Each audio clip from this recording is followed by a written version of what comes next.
Custom staircases can be extremely expensive and unfortunately out of my budget. So I thought I could make some myself at a fraction of the cost. Since I own quite an arsenal of tools already, all I would be needing are the materials. In this case, that consists of a lot of lumber and glue. I started off by gluing lots of 2x4s together, which would later become the stair treads. I used a paint roller to apply the glue evenly and, more importantly, quickly. There were lots of boards that needed glue, and I didn't want any sections not adhering properly. I glued the 2x4s no wider than 13 inches.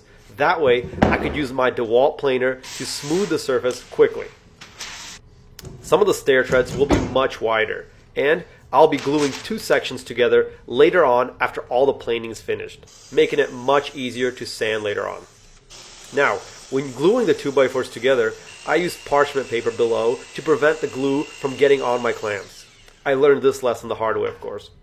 After cutting all the stair treads to final dimensions, I moved on to making the single beam that would carry the weight of all the treads.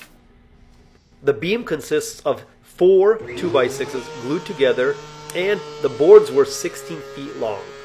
This weight and size made it very interesting when it came to planing the sides flat. I used my circular saw to cut through the beam partially, and finished it off with my Sawzall, which is compatible with longer blades.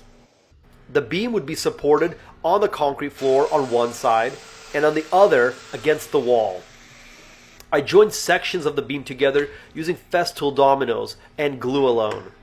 The end of the beam, which would be down against the concrete, I used a pressure-treated 2x10, which was attached to the beam using 9 dominoes and anchored to the concrete using concrete bolts. I also added plenty of Loctite Max Premium for good measure.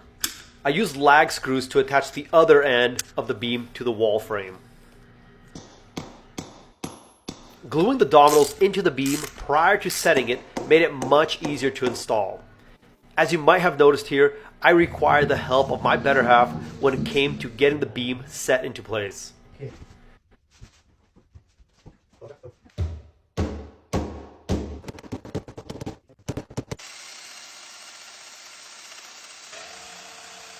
I measured out the last part of the beam, which would turn up towards the loft area. This section would rest on the beam and against the loft floor joists, which aren't currently finished. Thanks for watching and subscribe to my channel, and hope to see you guys back here for part 2 of this build.